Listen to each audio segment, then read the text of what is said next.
Après-midi, Seigneur. Parle-nous encore, Seigneur. Nous avons soif de pouvoir t'écouter. Enlève de moi tout ce qui est de moi. Même si ce qui est de toi. La même chose que mes bien-aimés, Seigneur. Car nous te le demandons par la foi. Dans ton nom. Au nom de notre Seigneur. Et Sauveur Jésus-Christ. Amen. Vous pouvez vous asseoir. Depuis hier, nous sommes en train de parler du sujet intitulé l'alliance inconditionnelle. L'alliance inconditionnelle. Alors nous avons essayé de parler d'abord de l'alliance. Que voulait dire l'alliance? Car on ne peut pas parler de quelque chose dont on ne connaît pas l'origine, même la base. Même les noms des humains, la plupart des noms ont des significations. C'est pourquoi quand vous voyez dans la plupart des temps, vous ne voyez personne qu'on appelle Satan. C'est rare de voir un parent mettre un enfant au monde. Il lui donne le nom de Satan. C'est fort. Quelqu'un m'avait dit, moi je ne l'avais pas rencontré. Il y a quelqu'un qui s'appelait Satan. Et tous les mal lui arrivaient. Tous les mal lui arrivaient. Parce qu'il s'appelait Satan. Maintenant là, je ne sais pas si c'est parce que lui croyait ou c'est à cause du nom que ses parents lui avaient donné ou que lui-même s'était donné. On ne sait pas. Il y a quand même de l'importance au nom. Il ne faut pas donner le nom pour le donner. Donc l'alliance, selon le micro-Robert, il dit ceci. Une alliance est une union entre personnes qui est le résultat d'une entente ou d'un pacte. Un pacte, ça veut dire quoi? C'est une convention accompagnée des actes publics. C'est pourquoi nous avons parlé des gens qui vont faire des pactes avec Satan. Satan te donne une richesse à une condition. Il dit ces richesses-là, il ne faudrait pas que ton épouse voit ça. Et quand tu viens avec l'argent, il faut, je ne sais pas, le mettre où c'est. Dès qu'elle verra cet argent, c'est fini, tu vas mourir. C'est ce qu'on appelle pacte. Vous voyez? Il te donne une condition. Mais non, c'est que nous parlons comme alliance. C'est l'accord entre Dieu et l'homme. C'est l'accord entre Dieu et l'homme. Ou Dieu et les hommes. Et ici, il y a une alliance. On a parlé de différentes alliances. Depuis le commencement, la création déjà du jardin d'Éden. Dieu quand il a créé Adam. Et c'est vrai, c'était une alliance. Il lui avait interdit. Il lui a dit voilà, je te donne toutes les bêtes. Et toutes les bêtes doivent te craindre. Maintenant regardez, quand le diable est venu, il s'est infiltré. Prenons Genèse 3, partie de 9. On complète ce qu'on n'a pas lu hier. Donc Genèse 3, 9. Donc Adam, on lui avait dit, selon l'alliance, des choses qu'il ne devait pas briser. Qu'est-ce qui s'est passé? Le diable est venu. Et quand il est venu, l'alliance fut rompue. Maintenant, verset 9, l'Éternel Dieu appela l'homme et lui dit, où es-tu? Dieu n'a jamais abandonné là. C'est lui qui vient toujours. Même si tu fouilles comment, il viendra toujours. Même si tu ne veux pas venir à l'assemblée. Tu vas voir un frère ou une soeur qui passe chez toi. Il te dit bonjour. Il te dit on ne te voit plus. Tu vas te gêner toi-même. Tu ne sais pas que c'est Dieu qui envoie celui-là. Qui te rappelle seulement. Qu'est-ce qu'il ne va pas? Tu ne vas plus venir à l'assemblée. Ici Dieu l'a cherché. Si il répondit, j'ai entendu la voix dans les jardins. J'ai eu peur. Parce que je suis nu et je me suis caché. L'Éternel Dieu dit, qui t'a appris que que tu es nu? Nani alikufundisha kwamba uko uchi? Ce n'était pas dans le terme de l'alliance. Haikuwemo mamisemo ya agano. C'est qu'il n'était pas dans l'alliance. Ila ilikuwemo agano. Lui, il commence à le prononcer. Yeye anaanza itosha kwa Et tu as mangé de l'arbre dont je t'avais défendu de manger. eti ulikula ile moja iliyokataza kula. L'homme répondit, Mwanaume akajibu, la femme que tu as mise auprès de moi. mwanamke ulitia pembeni. Mangé de l'arbre et j'en ai mangé. Alinipa moja na kaikula. L'Éternel te dit, Bwana Mungu akasema, à la femme, pourquoi tu fais cela? akauliza mwanamke ulisema La ulipata femme nini? répondit, Mwanamke akajibu, le serpent m'a séduite nyoka toka et itongoza j'en ai mangé. nikaikula. C'est ça toujours les alibis que les gens donnent. Njoo kujihesabia haki kwa watu. Toujours. Mpaka Quelqu'un ne peut pas dire ce qu'il y a de réel. mtu asiweze sema mambo ya kweli. Même quand on entend la parole de Dieu, Bado wacha neno la Mungu. quand on lui pose la question, Namuuliza, pourquoi vous n'êtes plus un frère? juu ya nini tena ndugu? Oh non, vous savez. Wewe unajua. Toujours des motifs. Inaleta Ce sont des motifs masababu. qui font qu'il brise cette alliance. Masababu ya kusukuma moja ya Toujours des motifs. mpaka masababu. Oh non, c'est à cause de la femme. Ule kwa ajili ya bibi. Parce que ma femme m'a quitté. Kwa sababu bibi yangu aliniacha. La femme te quitte, c'est une raison d'abandonner Dieu. Bibi anakuacha, unapasha kumwacha. Parce que c'est mon mari qui m'a quitté. Jone bwana wako ndio Un aliniacha. motif de vraiment de rompre l'alliance avec Dieu. Ni sababu ya kusukuma moja ya agano la Mungu. C'est là même qui est venu te chercher. Yule alikuwa kutafuta. Et tu le négliges. Unamusula. Et la vie éternelle, tu vas la passer. Uzima wa milele utapitisha wapi? C'est pourquoi cette alliance-là fut rompue. Ile agano ikavunjwa. Parce que l'homme ne peut pas respecter ce que Dieu lui a dit. Mtu asiheshimie Et nisema. c'est là qu'est-ce que ça a amené? Ilileta nini? Ça a amené la mort. Ilileta lufu. Déjà avec Caïn et Abel, nous avons dit que c'était passé. Unajua mambo C'est ilifanyika. la mort. Lufu. Et toute personne qui brise l'alliance, Mtu utakuvunja comme agano. nous le dirons aujourd'hui, Ile itaisoma ce leo. sera la mort. Itakuwa ni Et lufu. c'est une mort. Na ni lufu. Alors par la suite, il y a une corruption de l'humanité. Uharibifu ya ulimwengu. C'était tellement corrompu. Karibika sana. Mais Dieu, comme il ne se relâche jamais, Mungu vile achokake. il revenait toujours. Alikuwa anarudia kila wakati. Pourquoi parler alors? Unajua kusema na C'est comme ça dans Genèse 6. Mwanzo sura ya 6. Dans Genèse 6, le verset 18. Mstari ya 18.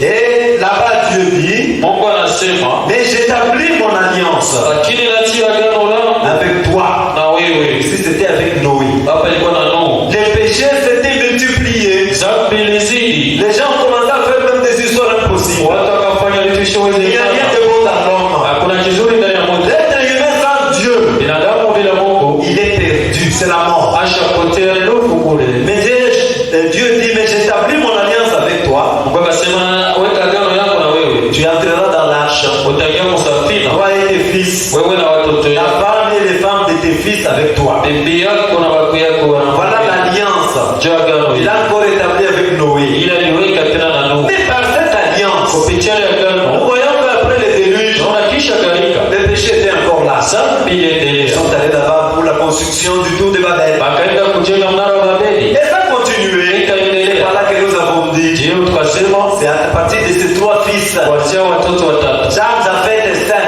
Shem, Jafet na C'est Sem. eux qui ont dû repeupler. Wao ndio Parce walijaza qu'après le tena. déluge, Dieu avait nettoyé. Nyuma ya gharika Mungu Le alisafisha. péché avait tellement abondé que c'était insupportable. Dhambi ilizidi, Mungu asivumilia tena. C'est comme ça qu'il y a eu le déluge. Ni hivi akatuma Le gharika. péché a traversé. Dhambi ikavuka lakini Ils ont recommencé à faire la même chose. wakaanza tena kufanya vitu mwa moyo. Même pire. Vibaya kushinda.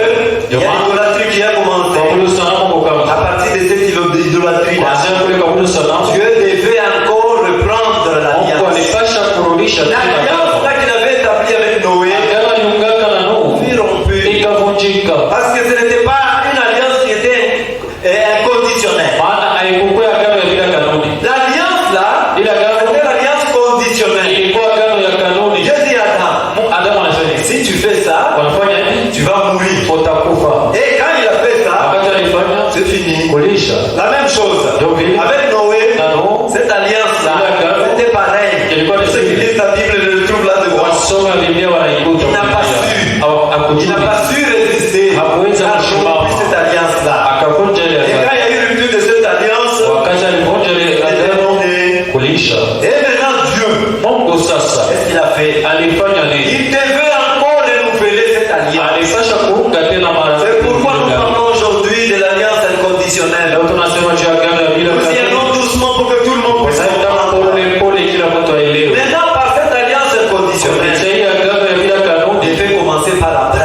alipasha kuanza na Ibrahimu. C'est pourquoi quand nous lisons ici, Hapa tuko nasoma ce que Dieu avait promis à Abraham, ile Mungu alilaka Ibrahimu. nous allons maintenant approfondir cela. Tutaingia sasa Pour muupana que nous puissions voir réellement njia kuelewa quels kweli sont les termes ni mavitu gani qui ont fait que Dieu ilifanya kama Mungu a pu renouveler cette alliance.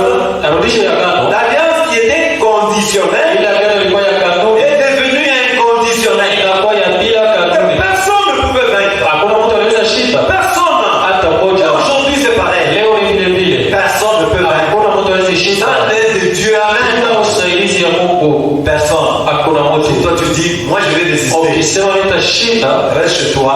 ndio nibakia kwa Commence à lire les brochures et autres. walisoma borosha na On wengine. verra si tu vas résister. Tutaona kama Tu ne utasimama. vas pas chuter là-bas. Hautaanguka kama kwako. Donc jusqu'aujourd'hui, Mpaka leo de toi-même tu ne peux pas vaincre. wewe mwenyewe hawezi shinda. Il faut que lui soit là Yeye anapasha kuwa pour t'aider. ja kusaidia. Si tu n'aides pas, Kama kusaidia, tu vas flancher. kweli Tu ne utaanguka. sauras pas résister. Hawezi simama. Même Jésus même était avec les apôtres. Yesu alisema na C'est walimu pareil. ni kwa Il vile disait, oh non, moi te trahir. ya kusaliti Je ne peux pas. siwezi kutoa. Et il disait que voilà, le coq va chanter. Wanasema jogoo Quand le atawika. coq chantait, Kati jogoo il aliwika inclinait la tête. akaigamisha Il ne kichwa. faut pas dire que tu es résistant. Ukisema kama wako nguvu, C'est Dieu qui est résistant en toi. Mungu ndiye kwa nguvu ndani yako. Si Dieu ne résiste pas en Kama toi, Mungu ashishinde tu ndani yako, es nul. uko bure. Tu vas résister devant le mauvais esprit. Utashinda na pepo Tu as la mchafu. force de le faire. Uko na nguvu ya kushinda. Tu ne peux pas. Hawezi. Tu ne peux pas résister. Hawezi kushinda. Prenons la page 10 Ukurasa ya 10 de cette brochure ici. ya aina mbili, Nous lisons le paragraphe 27. paragraphe 27. Paragraphe 27b. Kipande cha pili. Hier, on a vu une partie et maintenant on continue. Jana tuliona sehemu tunaendelesha. Prenez une personne, Beba mtu un de ces petits gens fougueux de la rue. moja ya tutoto wa barabara Elle ne connaît pas plus au sujet de Dieu asijue kitu kuhusu qu'elle Mungu. n'a tantôt au sujet d'un chevalier d'Égypte. Akaza vile utantoa shiwake chevalier wa Misri. C'est-à-dire qu'il y a des gens, Huko batu quand vous lui parlez même de l'Égypte, lui parlez de l'école. asijue asikwenda Et masomo. il connaît même le pharaon. Sasa najua Il Farao. y a des gens qui le savent. Huko batu C'est hawaijui. là où le prophète dit, il y a quelqu'un là-bas, il est fougueux, il aime se monter, il est oui. Tena wanagana saa Et yetu. cette personne était membre d'église. Ule mtu ni memba wa kanisa. Elle est enveloppée dans un manteau de disons de $500. Anafunikiwa na koti ya $500. Et pointe le nez en l'air. Na Il pointe le nez en l'air. iko natembea kwa Quelqu'un yeye. est très bien habillé, il aime se relever Apenda kunyanyua. pour que son nez soit en l'air, que tout le monde voit ce qu'il porte. Watu wote baone kisa shabala. Alors que s'il pleuvait, Takuwa mvua ikinyesha, il serait englouti. ataingia maji. Avec le manteau là-bas, et quand il pleut, Na ile koti mvua tous ikinyesha, les $500 vont entrer en l'air. $500 Quand il y a shiteka. des amis qu'on ne nettoie pas à l'eau, Koko mangwa fulani il na faut les maji. amener seulement au nettoyage à sec. Apasha ileta Quand pepopesi. la pluie tombe, tout est mouillé. Mvula ikinyesha yote inaulobana. Et cette personne se prend pour quelqu'un d'important. Na ule mtu aliona sasa mtu wa mafaa. Qu'est-ce qu'elle est? Eko nani? C'est vrai. Ni kweli. Vous avez une âme, ne l'oubliez pas. Uko na nafsi Cet usisahau. homme n'est rien comme on a dit hier. Ule mtu ana kitu Cet homme vaut seulement 8400 bei yake dollars, c'est-à-dire 2000 francs. yake ni 2000 francs. Quand on prend tout le contenu de son corps, Beba viungo tu ya mwili yake. si on devait y enlever les éléments chimiques pour le vendre, Angetosha tu kimwakia wa bauzisha j'ai 2000 francs. pasha kwa Mais 2000 il fait francs. la fière, il part dans la route, Tena ilifika barabara en train même d'injurier. iko tokana na Mungu. Et cet homme-là Na ule mtu n'ira nulle part. hata hii nafasi Et bien au commencement, mwanzo si vous dites à cette personne, ukiambia ule mtu il faut que vous naissiez de nouveau. unapasha kuzaliwa mara upya. Tu dis à cette personne-là, Anaonyesha ule mtu c'est un membre d'église. ni memba wa kanisa, Ça dit bien, anavaa mzuri, il marche très bien qu'on le voit, anatembea mzuri mamone, il relève toujours très bien la tête. iko anakusha kichwa. Si vous dites à cette personne, Ukimwonyesha ule mtu tu dois naître de nouveau. unapasha kuzaliwa upya, Et cette dernière dira, ule mtu atasema occupez-vous de vos affaires. alijua mambo yako. Espèce de je sais tout. Wewe mwenyewe Il dit unasema que unajua toi, tu connais beaucoup de choses. unajua vitu Viens vingi. me dire que je dois naître de nouveau. Ananiambia pasha kuzaliwa upya. Moi, je vais naître de nouveau. Na tazalika kitu Je ya naître de nouveau comme ça. Tazalika tu Je suis ce que je suis. Le Seigneur me dit, kitu niache kimya. on n'y peut rien. Hawezi kitu. On n'y peut vraiment rien. Hautaweza kitu. C'est un cochon. Yeye nguruwe. On a donné l'exemple là. Leta mfano jana. Quand on a un cochon et un agneau. Parce qu'on a nguruwe. L'agneau, tu pouvais dire au cochon, Kondoo anaambia nguruwe. quoi, tu es toujours dans la saleté. Wewe kwa Le kucha. cochon peut le dire, Nguruwe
exemple, Na mfano ingine, Dieu ne voulait pas Mungu asikupende que son peuple ya kama taifa la soit conduit par le roi. iongozwe na wafalme. Dieu voulait qu'il soit conduit par le prophète. Mungu alipenda iongozwe na Ils ont wanabii, refusé. lakini Ils sont walikataa. allés demander. Wakaenda Nous, kuomba, on ne peut pas. hatutaki. On ne peut pas être dirigé par les prophètes. Hatutaki kuongozwa na nabii. Nous voulons être dirigé par le roi. Tunataka kuongozwa na Dieu mfalme. dit c'est vrai. Mungu anasema ni Vous kweli. voulez imiter les gens du monde. Atafuatilisha watu wa dunia. Le roi prendra de vos enfants. Mfalme atalewa watoto Il wenu. prendra de vos filles. Atalewa binti Ils yenu. n'ont dit pas de Sasa problème. hakuna shida. C'est ça, l'homme. Sio mmoja tumisha na kwaka. L'homme aime toujours ce qu'il aime. Mmoja apendaka pa kila Et ce shapenda. qu'il aime l'amène à la mort. Na kila kila anapenda Il inampeleka aime kwa Mungu. rester sur le concept de Dieu. Non.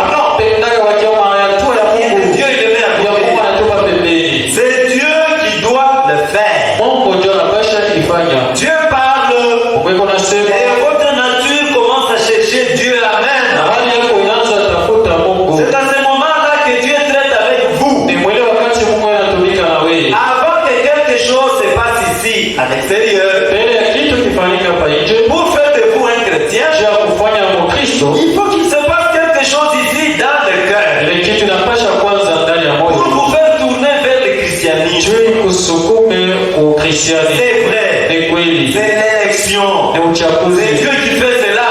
Mungu Amen. ndio anachagua. C'est l'élection de Dieu. Uchaguzi ya Mungu. Tu ne t'es pas encore posé la question. Baada ya Vous kujiuliza, êtes nombreux dans la famille. kubadilika mjamaa. Tu es le seul qui est dans le message. Wewe mwenyewe unakuwa kujumbe. Tu es le seul qui a accepté le message du temps de la fin. Wewe mwenyewe unaichika ujumbe wakati wa Bien mwisho. que tu leur parles, Hata kama unasema tu fais tout dans le bien. kuonesha watu wanafanya Bien. vizuri. Ils sont toujours là. Lakini kwa Mettez le cas.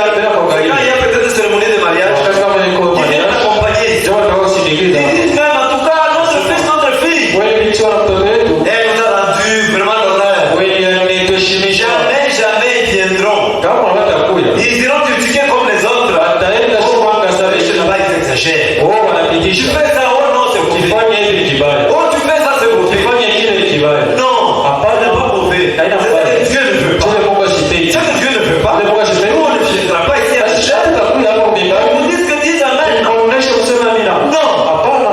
Non, n'est-ce pas? Hapana, sivyo. Tu coupes très bien tes cheveux Unakata nywele vizuri et tu mets un ray là-bas. na unaweka rea kupanda. Tu le veux pourquoi? Unaweka juu ya t-shirt. Pour séduire les Nisha gens. kutongoza Et madini. nous, on viendra ici, on va te dire, Tutakiana kuonesha. bravo frère, Ah, tunapiga mikono. voici le modèle de cheveux que vous Je avez. mfano ya nywele uko nayo. Non, Hapana. mes frères ne se voient pas pour séduire. Ah, hawezi katia nywele za Pour kutongoza. diminuer les cheveux. Kata nywele ile cha kufundisha. Comme Dieu le dit, Vile Mungu anasema, on ne fait pas pour séduire. hautaifanya kutongoza. Quand vous allez au salon, Kazi za salon, vous devez dire, na unapasha je suis un chrétien. kama Kristo. N'allez pas là-bas vous livrer seulement la tête. Unatia tu kichwa. Il commence à vous couper les cheveux. Kwanza kata kichwa na Il va vous faire le modèle du monde. Shatakata sana dunia. Non, oui, Ndio. lui du monde.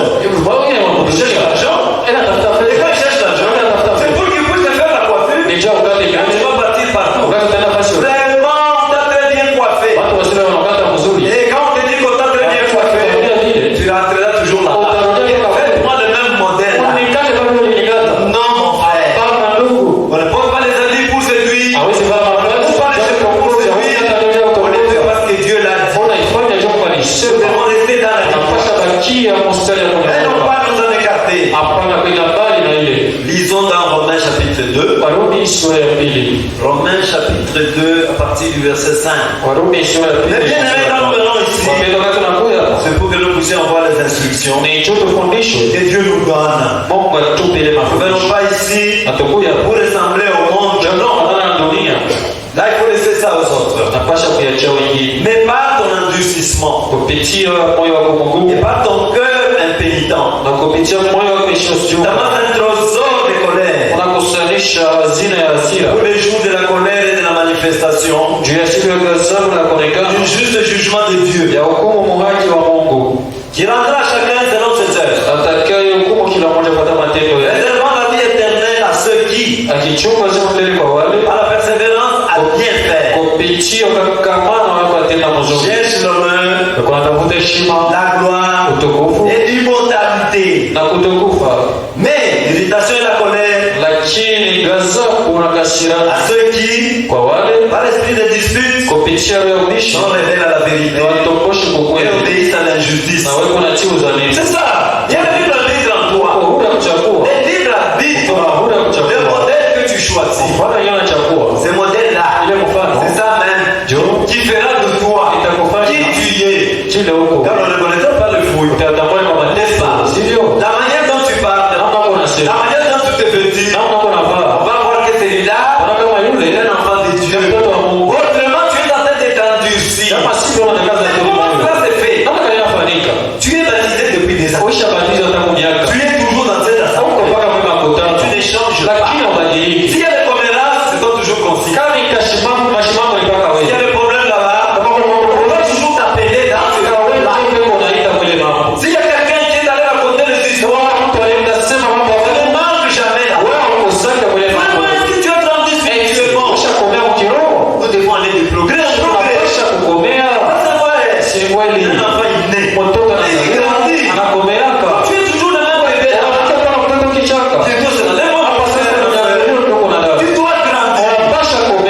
endurci. Ni tu unakaza moyo. Tu t'endurcis. Unakaza Tu moyo. ne peux pas aller au ciel. Hautaenda kwa mbingu. Pourquoi chaque fois tu t'attires toujours Kila vers la main? wakati unajipokotea kwa Parce mambo. que n'en sera pas ainsi. Haitakuwa hivi. Prenons Romains 6, Warumi sura ya 6. à partir du verset 20. Mstari wa 12.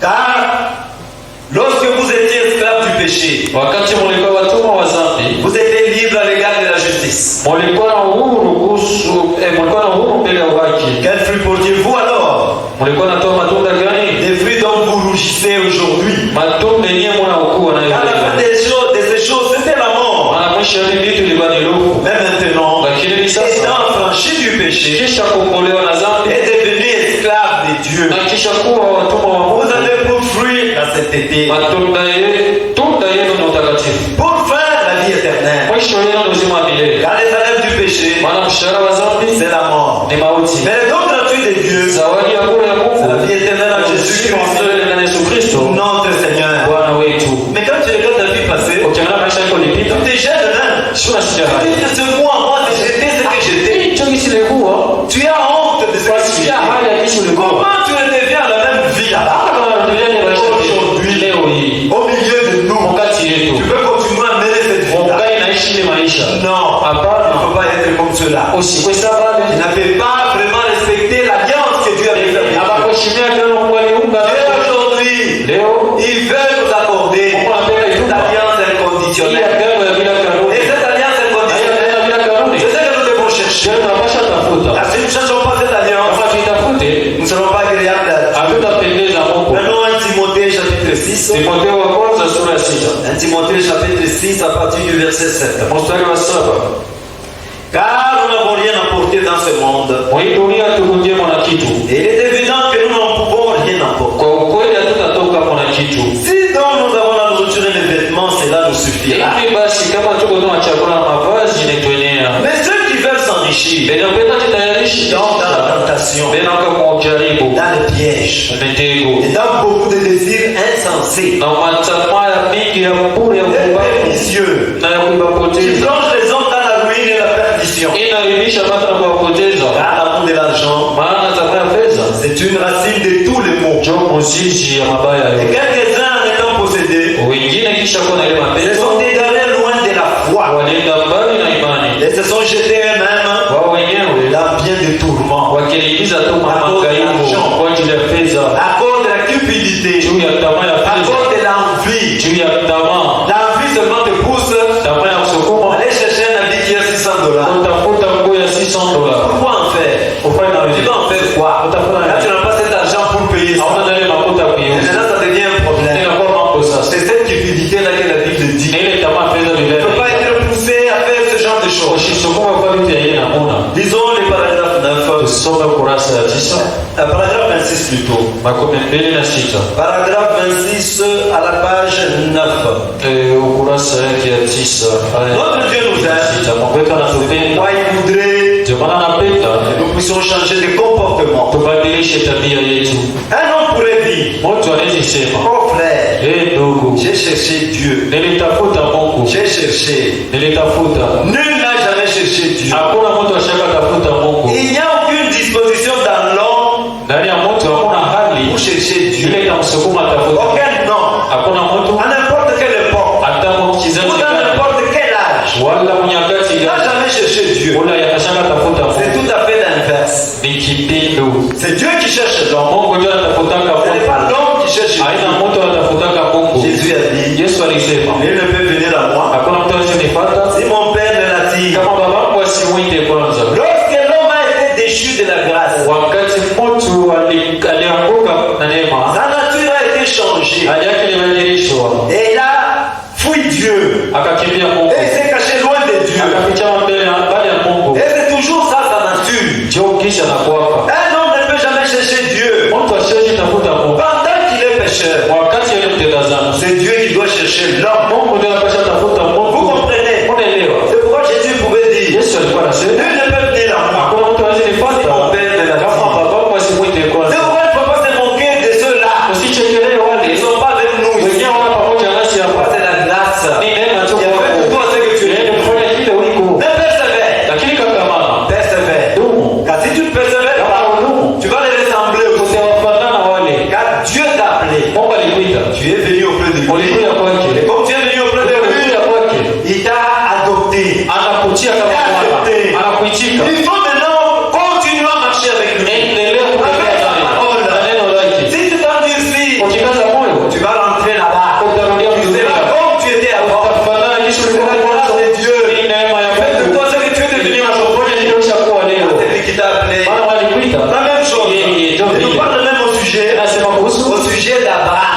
Ibrahimu. Et Abraham, il a été appelé de la même manière. Aliitwa mpaka saa vile. Quand il est venu, Wakati alikuja, ce n'était pas de lui-même qui l'a asikuwa yeye mwenyewe. c'est Dieu qui l'avait appelé. Mungu ndiye alimuita. Reprenons. Turudilie. Nous sommes dans Genèse. Mwanzo. Genèse 12, là on a lu. Mule tulisoma. L'Éternel dit à Abraham, Wa milele kuonesha Ibrahimu. va-t'en de ton pays. Toka nchi yako. C'est Abraham qui est allé voir Dieu. Ibrahimu Il dit que moi je voulais quitter ce pays. napenda kutoka mwenye nchi. C'est Dieu. Ni Mungu. Donc vous comprenez que Unaelewa kama avant mbele de quitter où tu étais, ya kutoka kule ulikuwa. c'est Dieu qui t'a appelé. Mungu ndiye alikuita. C'est pourquoi on dit Ndio toujours maana nasema invité.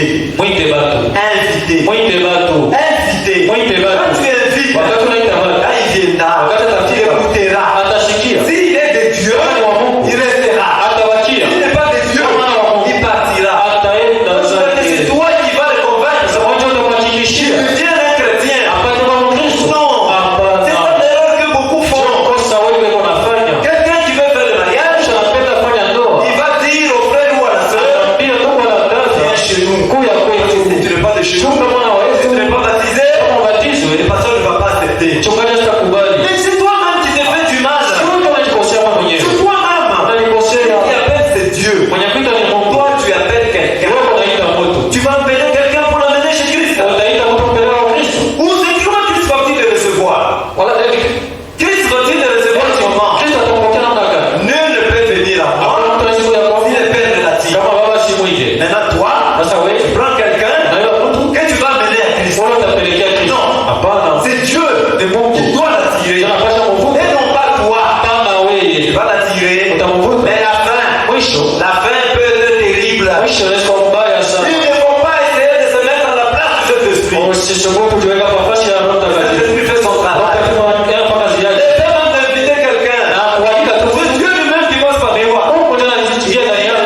Anakuonyesha ita huyo mtu. Quand on invite quelqu'un, c'est pas l'amour. Unaalika mtu ni connect kwa On mapenzi. peut inviter quelqu'un avec la colère. Utaita mtu na kasirani. Tu inviteras comment? Utamwita je? Parce que ton ennemi, Juu ya tu adui ne yako. lui diras pas viens. Hautamuonesha kama kuu ya Tu ne kunileta. sauras même pas par où commencer. Hautakuwa na Tu dois mafansi. d'abord être avec quelqu'un, Kwanza unapaswa kuwa na parler avec lui. Après, tu peux lui dire, si venir écouter la parole de Dieu, non, je ne suis pas disposé aujourd'hui. Tu peux venir le dimanche et tu insisteras toujours jusqu'à ce qu'il vienne. Et quand il écoutera, à ce moment-là, c'est l'élu de Dieu. C'est l'élection de Dieu qui fait qu'il puisse rester là-bas. Quand c'est là, ça ne pourrait pas être ainsi.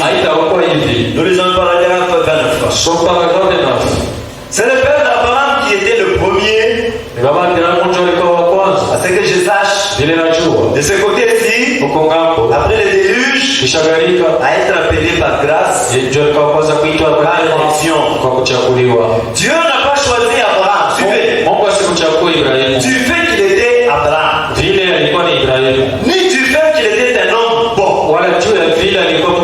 Dieu l'a choisi parce qu'il était un élu. C'est Dieu qui l'a fait. Et il continue. Maintenant, j'aimerais mentionner quelque chose. Sasa napenda kukazia kitu Vous moja. ne pouvez pas faire de vous-même Hawezi kufanya wewe ce mwenyewe que vous n'êtes pas. kile hauna. Si vous ne faites pas, Kama si vous ne faites qu'imiter kama tu unafuatilisha le christianisme, Ukristiani, peu importe si vous prêchez l'évangile, haizuru hata kama kuna wabila vous bali avez besoin d'un appel à l'autel dans votre âme. inakubidi upite kwa mimbari na C'est vrai. ni kweli. Si vous essayez tout simplement d'imiter un chrétien, Ukipima tu kufuatilisha kwa Kristo, vous êtes misérable. uko mnyonge. Tout en sachant dans votre cœur Kijua ndani ya moyo wako que vous n'êtes pas chrétien. ya kwamba na Mkristo. Tu viens ici, Unakuya tout ce que tu fais, yote kwa nafanya contraire aux recommandations de Dieu. kinyume ya maagizo ya Sans toi-même que tu n'es pas chrétien. unasikia kama ana Mais tu Mkristo. t'efforces toujours à venir. Mungu ajikaza tu Tu kule. n'es pas chrétien. Ana Mkristo. Il faut que Dieu t'appelle. Inabidi Mungu akuite. Si Dieu t'appelle, Mungu il anakuita. mettra des dispositions en toi. Anaweka mahali Pour ndani que cette yako. parole de Dieu puisse trouver une place. Neno la Mungu ipate nafasi. Sinon, cela n'aura pas lieu. Sivyo vitafanyika. Et si le fruit de l'esprit, Na kama tunda ya Roho, la longanimité, utulivu, la bonté, wema, la douceur, upole, la gentillesse, uzuri, la patience ne uvumilivu vous accompagne pas, haikusindikiza. alors vous avez besoin d'un appel à l'autel dans votre cœur. Inakupasha upate kutubu ndani ya moyo. Vous avez tout simplement eu peur de l'enfer. Ulisikia tu mboka ya jehanamu Et vous avez commencé à essayer d'être un chrétien. na ulipima tu wewe mwenyewe kuwa Mkristo. Pour être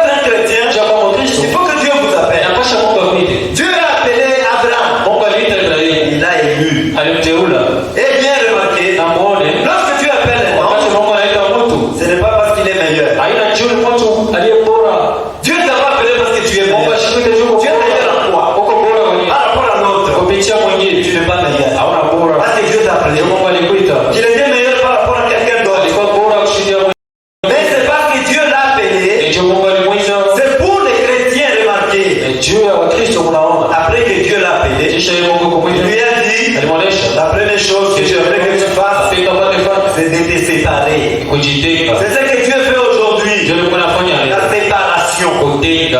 Quand Dieu a appelé Abraham, Wakati Mungu aliita Ibrahimu, il lui a dit, alimwonyesha ni ne se sépare. ajitenge. Voilà. Ndio ile. C'est ce qui achoppe beaucoup de Ndio chrétiens. inafuatisha Wakristo Il wengi. dit que les chrétiens, Anasema ni Wakristo mais ils ne se séparent pas. lakini Ils ne se asijitenge. séparent pas de quoi? Ajitenge na nini? Son ancienne vie. Na maisha ya zamani. Anciennement, on savait que Zamani cette tulijua personne-là qui est en train de critiquer les autres. yule mtu alikuwa shimanga Mais wewe. tu te dis chrétien. Anajiita Mkristo. Tu te dis que tu es né de nouveau. Unajiita unazaliwa Il n'y a upya. pas de changement. Lakini Tu es ubadiliki. toujours la même personne. Soko pamoja na La zamani. même personne qui t'avait connu païen. Ule mtu alikuwa mpagani. Tu le connais aujourd'hui. Anakuangalia. C'est celui-là. Il a toujours été comme ça. Jokisha anakuwa Il a toujours été comme ça. anakuwa kama vile. Et où est la séparation? Ujitenga na nini? Est-ce que c'est Dieu qui t'a appelé? Eti Mungu ndiye alikuita. Si c'est Dieu qui t'a appelé, Kama Mungu alikuita. il doit y avoir un changement. Mabadiliko yanapaswa onekana. Réellement. Kwa Et kweli. les changements doivent être Mabadiliko manifestés. yanapaswa onekana kabisa. S'il n'y a pas de changement Kama manifeste, mabadiliko yaonekana. non. Hakuna. Dieu t'a appelé. Mungu Il y alikuita. a toujours la colère en toi. Kwa mpaka kishindani ndani yako. Toujours la colère. Kwa mpaka makali. C'est Dieu qui t'a appelé. Eti Mungu ndiye Dieu ne alikuita. peut pas enlever cela. Mungu ashisitosha ile. Quand Dieu t'appelle, Wakati Mungu anakuita. il y a d'y avoir changement. Mabadiliko yanapaswa onekana. Changement complet. Yanapaswa onekana Il kabisa. doit y avoir des changements en toi. Yanapaswa badilika ndani yako. Ah, le fruit de la repentance doit t'accompagner. Toba yanapaswa Si le kusindikiza. fruit de la repentance t'accompagne pas, Toba kusindikiza. là-bas tu n'as pas été appelé. Haukuitwi. C'est toi qui t'efforces à être ce que tu es. Uko unajikaza tu kwa Il te faut véritablement un appel à l'autel. inakubidi Là où réellement tu sens en toi kama sio ndani yako. que réellement Na kama c'est kweli Dieu qui m'a appelé. Mungu ndiye aliniita. Alors autrement, Kwa kinyume tu seras en train d'imiter. utapata unafatilisha. Tu imites quelqu'un. Unafatilisha moja. Mais parce que l'autre Tuna mchoko fulani. vient toujours à l'assemblée. Anakaa kwa Moi mkutano. aussi je vais toujours y Na aller. pia itaanza kwenda. Cela vient du fond de toi-même ou pas. Anatoka ndani yako wala Pourquoi quand tu viens ici, Sasa unakuja hapa. c'est qu'on prêche. Ila mambo Dès que tu sors, tu vas chez toi, tout est oublié. Toka unasahau yote. Il n'y a pas une soif en toi. Hakuna kiu ndani yako. Celui qui met la soif en toi, Unakutia kiu ndani c'est yako. le Saint-Esprit. Ni Roho Mtakatifu. Il cherchera toujours Watatafuta. à pouvoir écouter la parole de Hata Dieu. usikiane na Et à la mettre en na place. kuishi. Autrement, tu seras toujours à l'écart. Kwa kinyume utakuwa pembeni na vile vitu yote. Prenons Jean chapitre 3. Yohana sura ya 3. Jean chapitre 3. Yohana sura ya 3. C'est un passage que nous connaissons souvent. Ni andiko tunajuaka. À partir du verset 1er. Mstari wa kwanza. Il y a eu un homme d'entre les pharisiens nommé Nicodème, Kukakuwa mtu kati ya Wafarisayo anayeitwa Nikodema, un chef de juifs, mkubwa wa Wayahudi. qui vint lui auprès de Jésus de nuit et lui dit, Kwa usiku akakuja kwa Yesu na kumwonyesha, Rabbi, Rabuni, nous savons que tu es un docteur venu de Dieu. tunajua kwa mwalimu wa kutoka kwa Mungu. Car personne ne peut faire ce miracle que tu fais si Dieu n'est avec lui. Na kuna mtu hawezi fanya miujiza kunafanya kama Mungu ana naye. Jésus lui répondit, Yesu akamjibu, en vérité, kweli kweli je te le dis, ninakwambia, si un homme est né de nouveau, kama mtu asizaliwe il upya peut voir le royaume de Dieu. asiwezi ona ufalme wa mbingu. Quand Jésus lui disait ça, Wakati Yesu alikuwa anamuonyesha pour hivi, lui donc c'était vraiment des étoiles, il n'y voyait rien. kwake asikuwe naona kitu. C'est pourquoi quand tu es ici, Wakati uko hapa quand on prêche la parole de Dieu, akihubiri neno la Mungu et qu'il y a quelque chose que tu ne comprends na pas, kuko kitu hauelewi, cherche à connaître. tafuta ujue. Si Dieu a bien voulu Kama Mungu alipenda d'apprendre cela, kukufundisha c'est hivyo, pour ton bien. ni jambo nzuri yako. Nicodème, il a continué. Nikodema Il a même alifundisha. dit, Nikodema comment akamwambia, un homme peut-il naître je mtu alizaliwa quand il est vieux? wakati ashazika, Peut-il rentrer dans le sein de sa mère et naître? inambidi arudie mtupa mama wake na kuzalika tena? La question semble bizarre. Polisi wanaonekana Quel sana adulte ovyo. puisse poser une question aussi simple que celle-là? Apate kuuliza vile. Aussi simple que ce que toi tu connais. Vile unawaza kama Parce que toi, tu as la révélation. Sio kuna ufunuo. Quand tu as des gens qui sont dans l'église catholique, Watu wenye baba Katoliki. ils savent ce que c'est que la nouvelle Sio naissance. wanajua kuzaliwa upya. Ils le savent même pas. Hawajui. Ils savent pas ce que c'est que la nouvelle Hawajua naissance. maana yayo. Mais toi, Dieu t'a appris Wewe cela. Mungu alikufundisha hayo. Jésus répondit, Yesu akajibu, en vérité, je te le dis, kweli kweli nakwambia, si un homme est né d'eau et d'esprit, kama mtu asizaliwe na maji il na ne roho, peut entrer dans le royaume de Dieu. hawezi ingia mu ufalme wa Mungu. Ce qui est né de la chair est chair. Kilichozaliwa na mwili ni Et ce mwili, qui est né de l'esprit est esprit. kilichozaliwa na roho ni Ne roho. t'étonne pas que je te dise, Sishangae kwa kisi il faut que likwambia, vous naissiez de nouveau. inabidi muzaliwe upya. Jésus encore il a rappelé, Yesu anakukumbusha dans tena, la nouvelle naissance, bila kuzaliwa tu upya ne peux pas entrer dans le royaume de Dieu. hautaingia mu ufalme wa Mungu. Donc vous comprenez, Unaelewa? il y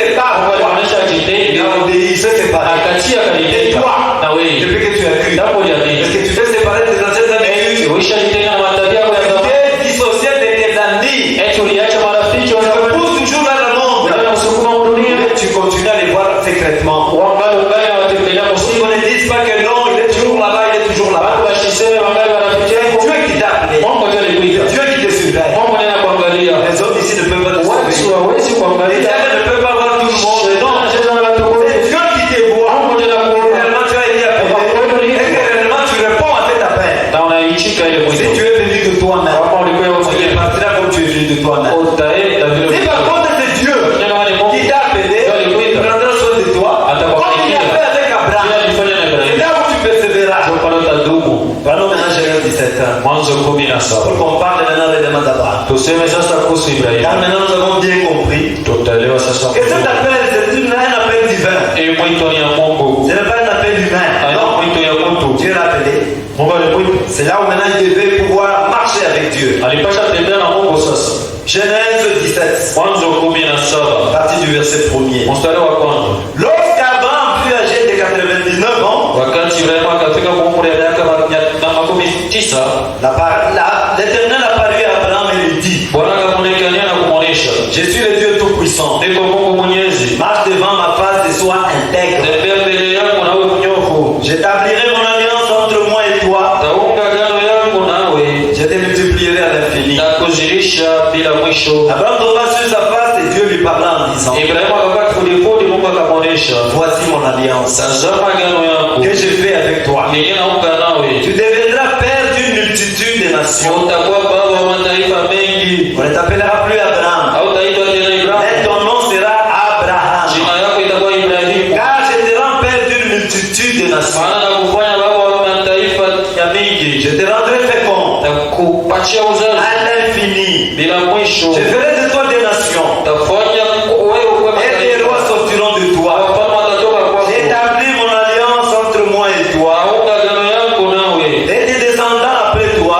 na uzao yako selon leur génération. watana Ce vizazi, sera une alliance perpétuelle. itakuwa ni agano ya milele, En vertu de laquelle kupitia ile je serai ton Dieu. itakuwa Mungu wao Et celui de la postérité après toi. na Mungu wa uzao wako. Maintenant nous allons te lire. Sasa Ici au tutasoma verset 7. mstari wa Là saba. où Dieu parle de quelle alliance? Mungu anasema juu ya agano gani? L'alliance perpétuelle. Agano ya wakati yote, L'alliance perpétuelle. agano ya milele. C'est-à-dire que Dieu, Manake Mungu quand il a appelé Abraham, wakati aliita Ibrahimu et tous ses descendants, na uzao yake c'est yote tout dans une alliance éternelle. ni uzao, ni agano ya Une milele, alliance éternelle. agano ya milele. Maintenant, comme Abraham a été appelé par Dieu Vile Ibrahimu aliitwa na et Mungu qu'il a obéi, na alitii, il a obtempéré, alikubali, il avait la foi alikuwa na et imani il a persévéré. na ikakamana. Et le prophète nous dit, Na vile tunaishi ici déjà il avait 75 ans. hapa, alikuwa na umri wa miaka Quand on passe déjà par là, wakati anaonyesha son épouse en avait 65. bibi yake alikuwa na C'est les 40 et le Dieu makumi sita na tano, waliachana miaka Et 10 ils s'étaient mariés. na walioana Abraham était très jeune. wakati Ibrahimu alikuwa kijana. Peut-être qu'Abraham pouvait avoir 27, 28 ans. Ibrahimu alikuwa na miaka umri wa miaka Son épouse pouvait 18, avoir 18 ans. bibi yake umri wa miaka 18. Dans ce moment-là, ils se sont mariés. Ule wakati walioana Ils étaient toujours ensemble. walibakia hapa Ils pamoja, n'avaient pas d'enfants. hawakuwa na watoto. Là, ils persévéraient. Vile walikuwa na kaka À moja, 75 ans, miaka 15.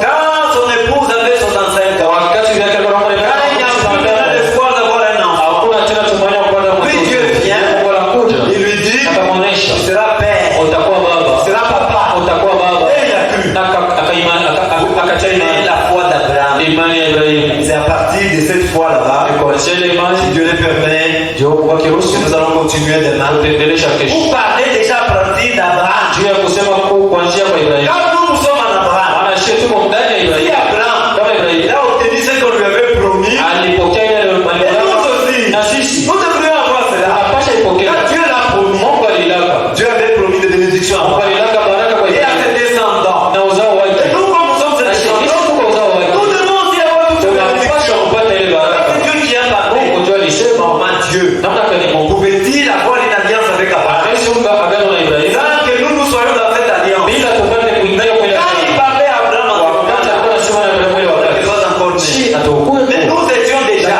dans la présence de Dieu. kutangulia kutoka kwa Mungu. Vile tulisoma Personne, hakuna mtu personne ne peut venir reprocher. hakuna mtu asikuja Si kweli. Dieu l'a dit, je suis osé. Yesu Il faut être asipokuwa élu. na pasha Comme mteule. on était élu, Vile tukawa on était en Abraham. tulikuwa na Et Ibrahimu. quand Dieu lui promettait ce Wakati promesse Mungu ici, alikuwa amletea nous malaika, étions là.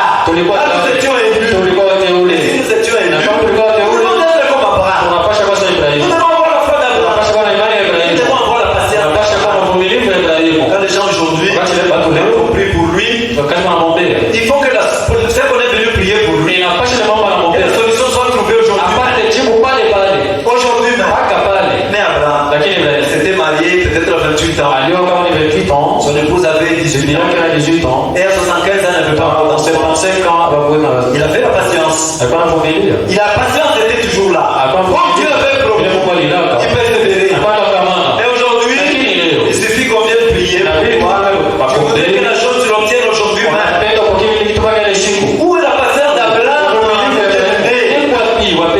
Où est la patience d'Abraham en toi? Dieu avait promis à toute sa postérité. Dieu avait béni en Abraham. Alors il faudrait que ce qui était en Abraham soit aussi en nous. Chacun d'entre nous doit s'examiner. Est-ce que la patience qui était en Abraham est en toi? Ou bien toi tu voudrais que ce que tu demandes aujourd'hui? C'est pourquoi les gens sont allés vite. On va dire que voilà l'enlèvement déjà ici. Il voulait que les choses aillent vite. Laissons à Dieu accomplir son programme. Le temps que lui a promis, ce temps-là sera là. Et il accomplira ce qu'il a promis. On est toujours pressé. À force d'être pressé, on fait ce qui est contraire à la parole de Dieu. Quand Dieu promet, il réalise. En son temps, il réalise en son temps. Au temps de Dieu, il accomplira aussi ce que Dieu a demandé. Si tu es élu, il accomplira. Autant que Dieu a promis, autant que Dieu lui-même veut. Dieu fait ce qu'il veut. Il dit de le faire ce qu'il veut.